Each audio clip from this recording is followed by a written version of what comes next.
Mga multo, nagpakita human kini mamatay. Ang mga nawong nila nawunggid sa mga minahal sa mga nabilin sa kalibutan. Ang pangunta na kang kinsa man kadto nga mga imahe. Imahe ba gyud to sa ilahang mga minahal? Or kung dili kadto imahe sa minahal, kang kinsa man kadto nga mga entity o mga imahe. Adunay pagtuo nga ang tao magpuyo pa sa kalibutan 40 ka adlaw human siya mamatay. Maglakaw-lakaw pa siya sa kalibutan, ang iyang kalag, mobisita sa iyang grave, mobisita sa iyang family, busa makit-an siya. Ang uban, ga-celebrate og 40 days or 40 diyas, magkaon, magsaulog, kay ang kalag sa minahal naa pa sa kalibutan 40 ka adlaw. Unsa may ikasulti sa Biblia niani? Magpabilin ba ba ang kalag diri sa kalibutan human kini mamatay? Kanang kapakita kinsa man ang mga persona. Ang una nga tubag naa sa Acts chapter 1 verse 3. Ingon sa pulong sa Ginoo, sulod sa 40 ka adlaw human siya mamatay si Kristo, mipakita siya kanila sa makadaghan sa mga paagi nga nagpamatuod nga buhi gayod siya. Nakita nila siya ug nakigsulti kanila mahitungod sa paghari sa Dios. Mga igsoon, si Kristo kini. Nagpakita siya sa mga tao sa daghang pamaagi sulod sa 40 ka adlaw aron i-prove nga siya nabanhaw, buhi siya, naa siya body nga mahikap. Dili siya patay, wala siya nagpabilin sa grave. Now mga igsoon, kanang 40 diyas nga maglakaw-lakaw diri sa kalibutan para lang na ka Jesus. Dili ka na applicable sa ato nga tanan. Nganuman, si Jesus man lang ang Ginoo nga naay dapat i-prove nga siya nabanhaw gikan sa mga patay. Kita, kung mamatay kita, na ba kita i-prove nga kita nabanhaw pod? Wala kita i-prove. Mga igsoon, ayaw magtuon niya na nga ang tao inighuman kamatay ang iyang kalag magstay pa sa kalibutan 40 ka adlaw para lang na ka Jesus Christ. Abi ninyo, human kamo mamatay, kamo pagadalon sa Ginoo diin kamo dapat ibutang. Dito ba sa taas o dire sa ubos?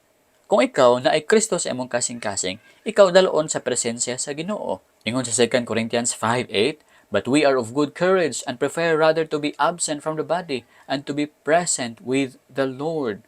Oh mga igsoon, ang pulong sa Ginoo gasulti, present with the Lord. Kung absent na ka sa imong body, kay patay na ka, ang imuhang kalag, present with the Lord. Ingon po sa Luke 23:43, miingon si Jesus kaniya sa kawatan, sultihan ko ikaw, karong adlaw adto ka sa paraiso uban kanako. Ang iyang lawas ma-remain sa kalibutan, pero iyahang spirit, ang iyang kalag, uban ni Kristo ngadto sa paraiso. Nagpasabot mga igsoon, right after we die, kita padulong gayud sa lugar nga kung aha kita gipili sa Dios nga dito kita padulong.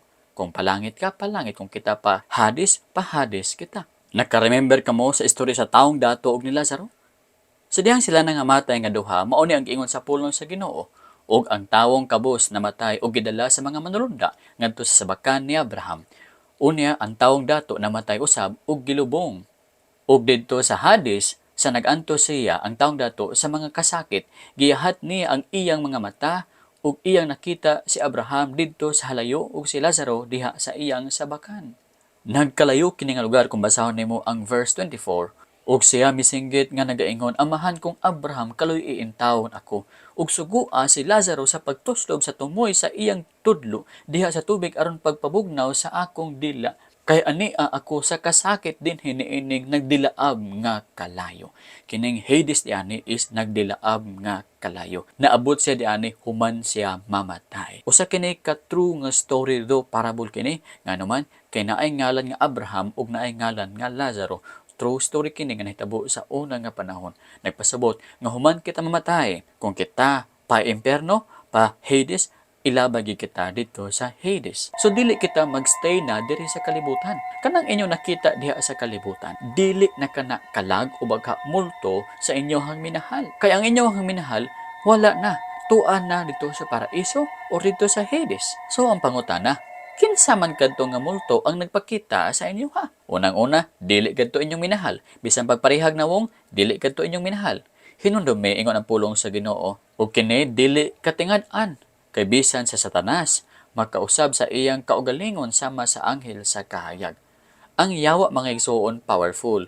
Pwede niya i-appear ang iyang self as an angel of light, pero di ay demon de siya di ay. Inga na ang power ni Satan. Maka-appear siya as a good person, as a good angel. Samot na ang nawong sa inyong papa ug mama o kalulag-lulo nga namatay na, kaya kay niya awaton.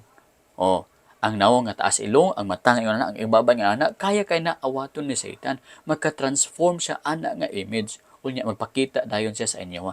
Abida ninyo nga katong nga imahe, katong nga person to sa inyong minatay, pero dili diahe.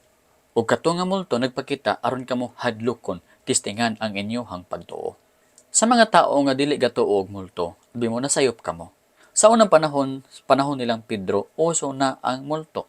Gani sa paglakaw ni Kristo sa Mateo 14:26, niingon sila, sa pagkakita sa mga tinun-an kaniya nga naglakaw sa tubig, nangahadlok kaayo sila og naninggit multo.